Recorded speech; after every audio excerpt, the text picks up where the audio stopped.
ಮತಪಟ್ಟಿ ಪರಿಷ್ಕರಣಾ ಕಾರ್ಯವನ್ನು ಅವಲೋಕಿಸಲು ಕೇಂದ್ರ ಚುನಾವಣಾ ಆಯೋಗದಿಂದ ಕಮಿಷನರ್ವರು ಶಿವಮೊಗ್ಗ ಜಿಲ್ಲೆಗೆ ಆಗಮಿಸಿದ್ದಾರೆ. ಕೇಂದ್ರ ಸರ್ಕಾರ ಹಾಗೂ ರಾಜ್ಯ ಸರ್ಕಾರದ ನಿರ್ದೇಶನದಂತೆ 1 ತಿಂಗಳ ಕಾಲ ಮತಪಟ್ಟಿ ಪರಿಷ್ಕರಣಾ ಕಾರ್ಯ ಮಾಡುತ್ತಿದ್ದೇವೆ.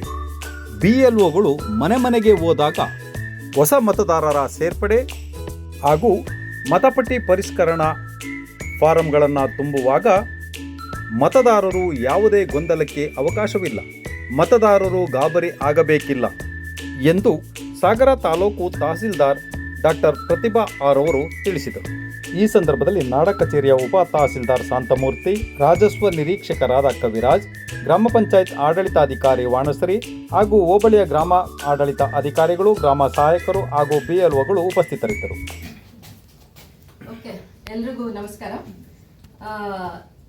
ಈ ಒಂದು ತೀವ್ರ ಮತಪಟ್ಟಿ ಪರಿಷ್ಕರಣೆ ಕಾರ್ಯದಲ್ಲಿ ತೊಡಗಿಸಿಕೊಂಡಿರುವಂತಹ ಎಲ್ರಿಗೂ ಕೂಡ ನಾನು ಮೊದಲನೇದಾಗಿ ಅಭಿನಂದನೆಗಳನ್ನ ಹೇಳಕ್ಕೆ ಇಷ್ಟಪಡ್ತೀನಿ. ಈಗ ಕೇಂದ್ರ ಚುನಾವಣಾ ಆಯೋಗದಿಂದ ಚುನಾವಣಾ ಆಯೋಗದ ಒಂದು ಕಮಿಷನರ್ ಅವರು ನಮ್ಮ ಶಿವಮೊಗ್ಗ ಜಿಲ್ಲೆಗೆ ಇವತ್ತು ಭೇಟಿ ನೀಡಿರ್ತಾರೆ. ಇಲ್ಲಿಯ ಎಲ್ಲ ಒಂದು ಮತಪಟ್ಟಿ ಪರಿಷ್ಕರಣೆಯ ಕಾರ್ಯವನ್ನ ಅವರು ಅವಲೋಕಿಸೋದಕ್ಕೋಸ್ಕರ ಅಲ್ಲಿಂದ ಬಂದಿದ್ದಾರೆ. ಸೊ ಆ ನಿಟ್ಟಿನಲ್ಲಿ ಇವತ್ತು ಆನಂದಪುರ ಹೋಬಳಿನಲ್ಲಿ ಇವತ್ತು ಎಲ್ಲ BLOಗಳಿಗೆ ಮತ್ತೆ ಇದರಲ್ಲಿ ತೊಡಗಿಸಿಕೊಂಡಿರುವಂತಹ ಎಲ್ಲ ಅಧಿಕಾರಿಗಳಿಗೆ ನಾವು ಒಂದು ನಿರ್ದೇಶನವನ್ನು ಕೊಡುವಂತಹ ಒಂದು ಕೆಲಸನ ಇವತ್ತು ನಾನು ಮಾಡ್ತಾ ಇದ್ದೀನಿ. ಈಗ ಕೇಂದ್ರ ಸರ್ಕಾರದ ಮತ್ತು ರಾಜ್ಯ ಸರ್ಕಾರದ ನಿರ್ದೇಶನದಂತೆ ನಾವು ಈ 1 ತಿಂಗಳ ಕಾಲ ನಾವು ತೀವ್ರ ಮತಪಟ್ಟಿ ಪರಿಷ್ಕರಣೆ ಕಾರ್ಯವನ್ನ ಮಾಡ್ತಾ ಇದ್ದೀವಿ.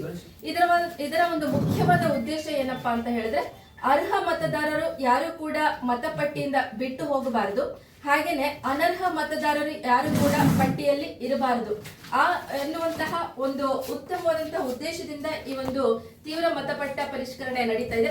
ನಮ್ಮ ಸಾಗರ ತಾಲೂಕಿನಲ್ಲಿ ಕೂಡ ಅತ್ಯಂತ ಒಂದು ತೀವ್ರವಾಗಿ ಮತ್ತೆ ತುಂಬಾ ಅಕ್ಯುರೇಟ್ ಆಗಿ ನಮ್ಮಲ್ಲಿ ಎಲ್ಲ BLOಗಳು ಈ ಒಂದು ಮತಪಟ್ಟಿ ಪರಿಷ್ಕರಣೆ ಕಾರ್ಯದಲ್ಲಿ ತೊಡಗಿಸಿಕೊಂಡಿದ್ದೀರಿ.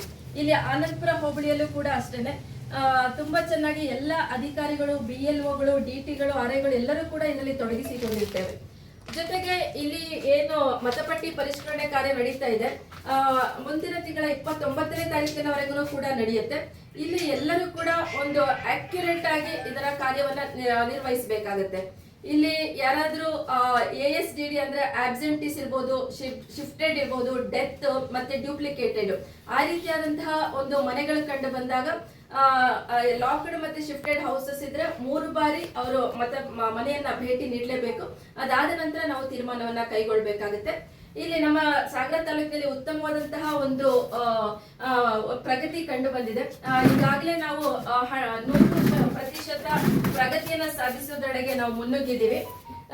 ಜೊತೆಗೆ ಎಲ್ಲ BLOಗಳು ಕೂಡ ತುಂಬಾ ಕಷ್ಟದಿಂದ ಜೊತೆಗೆ ಒಂದು ಡೆಡಿಕೇಟೆಡ್ ಆಗಿ ಈ ಒಂದು ಕೆಲಸವನ್ನ ಮಾಡ್ತಾ ಇದ್ದಾರೆ. ಯಾಕಂತ ಹೇಳಿದ್ರೆ ನಮ್ಮ ಸಾಗರ ತಾಲೂಕು ಮಲೆನಾಡಿನ ಭಾಗ ಆಗಿರೋದ್ರಿಂದ ಇಲ್ಲಿನ ಒಂದು ಭೌಗೋಳಿಕ ವಾತಾವರಣ ಕೂಡ ಬೇರೆ ರೀತಿಯಲ್ಲಿ ಇರ್ತದೆ. ಇಲ್ಲಿ ಮನೆಗಳು ಕೂಡ ತುಂಬಾ ದೂರ ಇರ್ತದೆ. ಎಷ್ಟೋ BLOಗಳು ಕೆಲಸ ಮಾಡೋದನ್ನ ನೋಡಿದ್ದೇವೆ. ಹೊಳೆಯಲ್ಲಿ ದಾಟಕೊಂಡು ಹೋಗಿ ಗುಡ್ಡ ಹತ್ತಿ ಗುಡ್ಡ ಇಳಿದು ನಾವು ಮನೆಗಳನ್ನ ತಲುಪಿ ನಮ್ಮ BLOಗಳು ಆ ಒಂದು ಗಣತಿದಾರರ ನಮೂನೆಯನ್ನ ತಲುಪಿಸುವಂತಹ ಕಾರ್ಯವನ್ನ ಮಾಡಿದ್ದೇವೆ. ಜೊತೆಗೆ ನಾವು ಎಲ್ಲ ಕಡೆ BLO ಫೆಸಿಲಿಟೇಷನ್ ಸೆಂಟರ್ಗಳು ಹಾಗೆ ವೋಟರ್ ಫೆಸಿಲಿಟೇಷನ್ ಸೆಂಟರ್ಗಳನ್ನ ಕೂಡ ನಾವು ಸೆಟಪ್ ಮಾಡಿದ್ದೇವೆ.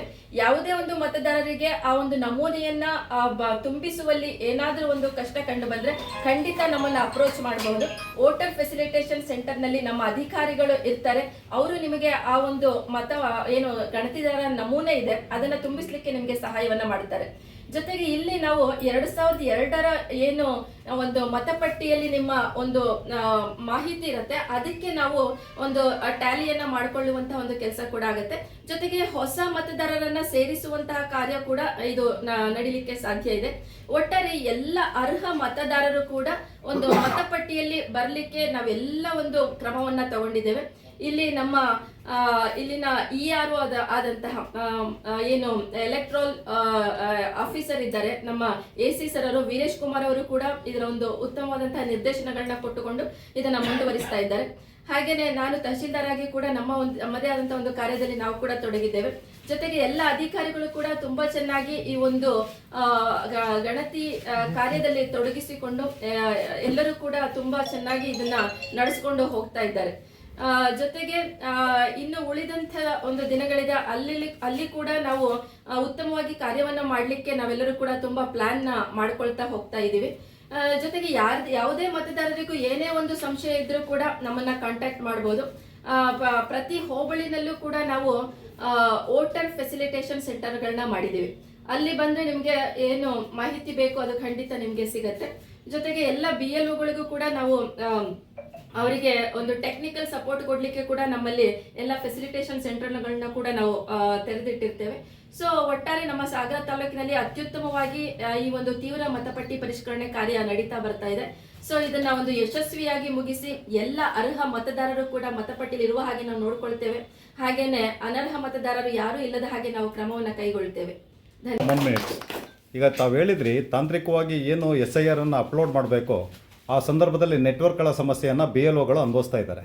ಜೊತೆಯಲ್ಲಿ ಅವರಿಗೂ ಸಹ ಸರಿಯಾದ ರೀತಿಯಲ್ಲಿ ಇನ್ಸ್ಟ್ರೂಮೆಂಟ್ಸ್ಗಳನ್ನು ನೀಡಿಲ್ಲ ಅನ್ನುವಂಥ ಒಂದಿಷ್ಟು ಮಾತುಗಳು ಸಹ ಅಲ್ಲಲ್ಲಿ ಕೇಳಿ ಬರ್ತಾ ಇದೆ. ಹೌದು, ಅದು ಕೂಡ ನಮಗೆ ಕೇಳಿ ಬಂದಿದೆ. ಹಾಗಾಗಿ ನಾವು ಗ್ರಾಮ ಪಂಚಾಯಿತಿಗಳಲ್ಲಿ ಹಾಗೆ ನಾಡ ಕಚೇರಿಗಳಲ್ಲಿ ನಾವು ಎಲ್ಲ ಒಂದು ತಾಂತ್ರಿಕವಾದಂತಹ ಉಪಕರಣಗಳನ್ನ ಅಳವಡಿಸ್ತಾ ಇದ್ವಿ. ಅಂದ್ರೆ ವೈಫೈ ಇರಬಹುದು, ಲ್ಯಾಪ್ಟಾಪ್ ಇರಬಹುದು, ಎಲ್ಲವನ್ನು ಕೂಡ ನಾವು ಅಳವಡಿಸಿ ಯಾವುದೇ ಒಂದು ಬಾಧೆ ಬಾರದ ಹಾಗೆ, ತಾಂತ್ರಿಕವಾಗಿ ಯಾವುದೇ ಒಂದು ಕೊರತೆ ಉಂಟಾಗದ ಹಾಗೆ ನಾವು ನಿರ್ವಹಿಸಲಿಕ್ಕೆ ಬದ್ಧರಾಗಿದ್ದೇವೆ. ಕೊನೆಗೆ BLOಗಳ ಸಮಸ್ಯೆಗಳು ಇನ್ನೊಂದೇನು ಹೇಳಿದರೆ, ರಾತ್ರಿ 9 ರಿಂದ 10 ಗಂಟೆ, ಬೆಳಗ್ಗೆ 7:30 8 ಗಂಟೆಗೆ ಪ್ರಾರಂಭ ಮಾಡ್ತಾ ಇದ್ದಾರೆ. ಹೆಚ್ಚು ಕಡಿಮೆ ಒಂದು 18 ರಿಂದ 20 ತಾಸು ವರ್ಕಿಂಗ್ ಇದರಲ್ಲಿ BLOಗಳಿದ್ದಾರೆ. ಸೊ ಹಾಗಾಗಿ ಇದ್ರ ಬಗ್ಗೆ ತಾವೇನಾದರೂ ಸರ್ಕಾರದ ಗಮನಕ್ಕೆ ತಂದಿದ್ದೀರೋ ಅವರಿಗೆ? ಅಂದರೆ ಯಾಕೆ ಹೇಳ್ತೀವಿ, ವಿಸ್ತರಣೆಯನ್ನು ಮಾಡ್ಬೋದಲ್ವಾ ಅಂತೇಳಿ, 1 ತಿಂಗಳೊಳಗೆ ಇವ್ರು ಹೇಗೆ ಮಾಡ್ಲಿಕ್ಕೆ ಸಾಧ್ಯ ಆಗ್ತದೆ ಅನ್ನೋದು ಸಹ ಪ್ರಶ್ನೆ ಬರ್ತಾ ಇದೆ ಸಾರ್ವಜನಿಕರಲ್ಲಿ. ತಾವು ಹೇಳಿದ ಹಾಗೆ ಒಂದು ವರ್ಕಿಂಗ್ ಅವರ್ಸ್ ಎಕ್ಸ್ಟೆಂಡ್ ಆಗುತ್ತಾ ಇದೆ. ಏನು ನಾವು ಡ್ಯೂಟಿ ಅವರ್ಸ್ ಅಂತ ಇದ್ದೀವಿ ಅದನ್ನ ಹೊರತುಪಡಿಸಿ ಕೂಡ ಹೆಚ್ಚಿನ ಕೆಲಸವನ್ನ ನಮ್ಮ BLOಗಳು ಮಾಡ್ಲಿಕ್ಕೆ ಒಂದು ಅವಶ್ಯಕತೆ ಇದೆ. ಯಾಕಂತ ಹೇಳಿದ್ರೆ ನಮ್ಮ ಮತದಾರರು ಬೆಳಗಿನ ಸಮಯದಲ್ಲಿ ಮತ್ತೆ ಸಂಜೆ 5 ಗಂಟೆ 6 ಗಂಟೆ ನಂತರ ಅವೈಲಬಲ್ ಇರ್ತಾರೆ ಮನೆಗಳಲ್ಲಿ ಅನ್ನೋ ಕಾರಣಕ್ಕೆ ನಾವು ಮನೆಗಳನ್ನ ಭೇಟಿ ಮಾಡಕ್ಕೆ ಹೋಗ್ತಾ ಇದ್ದೀವಿ ಅಷ್ಟೇನೆ. ಬಟ್ ಇದ್ರ ಬಗ್ಗೆ ನಾವು ಮೇಲಧಿಕಾರಿಗಳಿಗೆ ಮತ್ತೆ ಚುನಾವಣಾ ಆಯೋಗಕ್ಕೆ ಕೂಡ ಒಂದು ಗಮನಕ್ಕೆ ತಂದಿದ್ದೇವೆ. ಆದ್ರೂ ಕೂಡ ಇದು ಕೇಂದ್ರ ಸರ್ಕಾರದ ನಿರ್ದೇಶನ ಆಗಿರೋದ್ರಿಂದ ನಾವು ಸ್ಟಿಪ್ಯುಲೇಟೆಡ್ ಟೈಮ್ ಅಲ್ಲಿ ಮುಗಿಸ್ಲೇಬೇಕಾಗಿದೆ. ಸೊ ಆದ್ರೂ ಕೂಡ ನಾವು ತುಂಬಾ ಒತ್ತಡ ಏನು ಹಾಕ್ತಾ ಇಲ್ಲ. ಒಂದು ಇದ್ರಲ್ಲೇ ನಡೀತಾ ಇದೆ ಇದು. ಎಲ್ಲ BLOಗಳು ಕೂಡ ಒಂದು ಉತ್ತಮವಾಗಿ ಖುಷಿಯಾಗಿನೇ ಕೆಲಸ ಮಾಡ್ತಾ ಇದ್ದಾರೆ ನಮ್ಮ ವ್ಯಾಪ್ತಿಯಲ್ಲಿ. ಪ್ರಮುಖವಾಗಿ ಸಮರ್ಪಕವಾಗಿ ಮಾಹಿತಿನೇ ಲಭ್ಯವಾಗ್ತಿಲ್ಲ ಕೆಲವು ಅನಕ್ಷರಸ್ಥರಿಗೆ, ಇನ್ನಿತರಿಗೆ. ಇದಕ್ಕೆ ಯಾವ ರೀತಿ ಕ್ರಮ ಕೈಗೊಳ್ಳುತ್ತದೆ ಸರ್? ಇಲ್ಲಿ ವೋಟರ್ ಫೆಸಿಲಿಟೇಷನ್ ಸೆಂಟರ್ ಅಂತ ಕೂಡ ಮಾಡಿದ್ದೇವೆ ಸರ್. ಜೊತೆಗೆ ನಮ್ಮ BLOಗಳಿಗೂ ಕೂಡ ಉತ್ತಮವಾದಂತಹ ತರಬೇತಿಯನ್ನು ನೀಡಿದ್ದೇವೆ. ಆ BLOಗಳ ಮೇಲೆ BLO ಸೂಪರ್ವೈಸರ್ಗಳಿದ್ದಾರೆ, ಹಾಗೆ RIಗಳು, DTಗಳು ಎಲ್ಲರೂ ಕೂಡ ಒಂದು ತಂಡವಾಗಿ ಕೆಲಸ ಮಾಡ್ತಾ ಇದ್ದೇವೆ. ಯಾರಿಗೆ ಏನೇ ಸಮಸ್ಯೆ ಬರಲಿ ಮತದಾರರಿಗೆ ಖಂಡಿತ ನಮ್ಮನ್ನು ಅಪ್ರೋಚ್ ಮಾಡಬಹುದು. ಯಾವುದೇ ಒಂದು ಸಮಸ್ಯೆ ಬಾರದ ಹಾಗೆ, ಅವರಿಗೆ ಮಾಹಿತಿ ಕೊರತೆ ಆಗದ ಹಾಗೆ ನಾವು ನೋಡ್ಕೊಳ್ತಾ ಇದ್ದೇವೆ. Thank you sir. ಎಲ್ಲ ಫಾರ್ಮ್ ಡಿಸ್ಟ್ರಿಬ್ಯೂಷನ್ ಪೂರ್ತಿ ಮುಗಿದಿದೆ. ಈಗ ಅದನ್ನ ಡಿಜಿಟೈಸೇಷನ್ ಮಾಡ್ತಾ ಇದ್ದೀರಾ? 100 ಆಗಿದೆ. ಈಗ ಕಲೆಕ್ಟ್ ಮಾಡಿಕೊಂಡು ಬಂದಿದ್ದೀರಿ? ಕಲೆಕ್ಟ್ ಮಾಡಿ ಅಪ್ಡೇಟ್ ಮಾಡಿರೋದು 100 ಆಗಿದೆ. Very good. ಇವತ್ತಿಂದು ಮಾಡ್ತಾ ಇದ್ದೀವಿ. ಈಗ ಏನೇ ಇರ್ಲಿ, ಈಗ ನಮ್ಗೆ ಫಸ್ಟ್ ಮನೆಗಳಿಗೆ ಹಂಚುವಂತಹ ಕಾರ್ಯ ಮೊದಲು ಮುಗಿಸ್ಬೇಕು ನೀವು. ಅದಾದ್ಮೇಲೆ ಕಲೆಕ್ಷನ್ ಮಾಡ್ಲಿಕ್ಕೆ ಹೋಗ್ಬೇಕು. ಕಲೆಕ್ಷನ್ ಮಾಡುವಂತ ಸಂದರ್ಭದಲ್ಲಿ ಅವ್ರೇನಾದ್ರೂ ತುಂಬಿಸಲಿಲ್ಲದೆ ಇದ್ರೆ ಫಾರಮ್ಗಳನ್ನ, ಇದೇನ್ ಫಾರಮ್ಗಳಿದೆ ಕೆಲವರು ತುಂಬಿಸ್ಲಿಕ್ಕೆ ಕಷ್ಟ ಪಡ್ತಾ ಇದ್ದಾರೆ. ನಾನು ಕೂಡ ಪಬ್ಲಿಕ್ ಅಲ್ಲಿ ನಾವು ಮಾತಾಡಿಸಿದಾಗ ಇದೇನ್ ತುಂಬಿಸ್ಲಿಕ್ಕೆ ಕಷ್ಟ ಪಡ್ತಾ ಇದ್ದಾರೆ. ಸೊ ನೀವು ಅದನ್ನ ಈ ಫಾರ್ಮ್ ನ ತುಂಬಿಸ್ಲಿಕ್ಕೆ ಕೂಡ 2002 ಮಾಹಿತಿಯನ್ನ ನೀವು ಅವ್ರಿಗೆ ಒದಗಿಸಿ ಅವ್ರ ಎದುರುಗಡೆನೆ ತುಂಬಿಸಿ ಅವರ ಸಹಿಯನ್ನ ತಗೊಂಡು ಬನ್ನಿ. ಯಾಕಂದ್ರೆ ಅವ್ರಿಗೆ ಯಾವುದೋ ಒಂದು ಅನುಮಾನ ಬರಬಾರ್ದು ನಾವೇನ್ ತುಂಬಿಸ್ತಾ ಇದ್ದೀವಿ ಅಂತ ಹೇಳಿ. ಮತ್ತೆ ಅವ್ರಿಗೆ ತುಂಬಿಸ್ಲಿಕ್ಕೆ ಕಷ್ಟ ಆದ್ರೆ ಬೇರೆಯವರು ಕೂಡ BLAಗಳನ್ನ ಬ್ಲಾಕ್ ಲೆವೆಲ್ ಏಜೆಂಟ್ಗಳನ್ನ ಕೂಡ ನಾವು ಹೇಳಿರ್ತೀವಿ. ಈಗ ನೀವು ಹೋಗ್ಲಿಕ್ಕೆ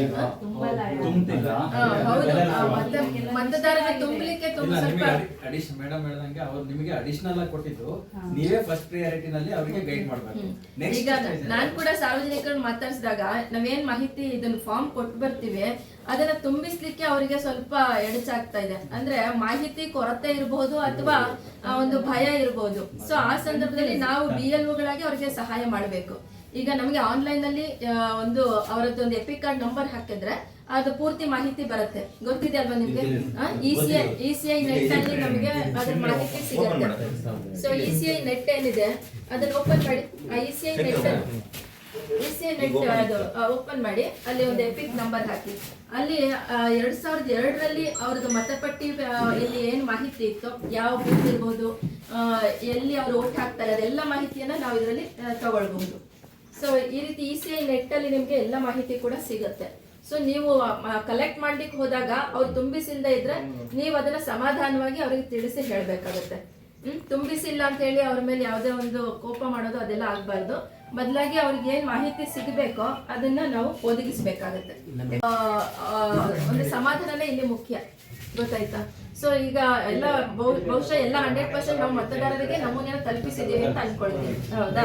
ಸೊ ಈಗ ಉದ್ದೇಶ ಏನಂದ್ರೆ ವೋಟರ್ ಲಿಸ್ಟ್ ಅಲ್ಲಿ ಅವರಿಗೆ ನಾನು ಇದೀನಿ, ಸೇರ್ಪಡೆ ಆಗಿದ್ದೀನಿ ಅಂತ ಕನ್ಫರ್ಮೇಶನ್ ಆದ್ರೆ ದೇ ಆರ್ ಸ್ಯಾಟಿಸ್ಫೈಡ್. ಅವರೆಲ್ಲೂ ಮತ್ತೆ ಏನು ಇಶ್ಯೂಸ್ ಮಾಡಕ್ ಹೋಗೋದಿಲ್ಲ. ವೋಟರ್ ಯಾರು ಬಿಟ್ಟು ಹೋಗ್ಬಾರ್ದು ಅನ್ನೋದೇ ಚುನಾವಣಾ ಆಯೋಗದ್ದು ಮತ್ತೆ ನಮ್ಮ ಹೈಯಾರಿಕಿದ್ದೆಲ್ಲ ಮೈನ್ ಮೋಟೋ. ಮತ್ತೆ ಇನ್ನೂ ಒಂದು ಅವರಿಗೆ ತಿಳಿಸಬಹುದು, ನಾವೇನು ಆಗಸ್ಟ್ 5ನೇ ಇದು ಜುಲೈ 29ನೇ ತಾರೀಕಿಗೆ ನಾವು ಎಲ್ಲ ಈ ಒಂದು ಕಾರ್ಯವನ್ನು ಮುಗಿಸ್ತೇವೆ. ಆಗಸ್ಟ್ 5ಕ್ಕೆ ಡ್ರಾಫ್ಟ್ ರೋಲ್ ಅಂತ ಪಬ್ಲಿಷ್ ಆಗುತ್ತೆ. ಅಂದ್ರೆ ಅದು ಒಂದು ಟೆಂಟೇಟಿವ್ ಡ್ರಾಫ್ಟ್ ರೋಲ್ ಮತಪಟ್ಟಿ ಆಗಿರುತ್ತೆ.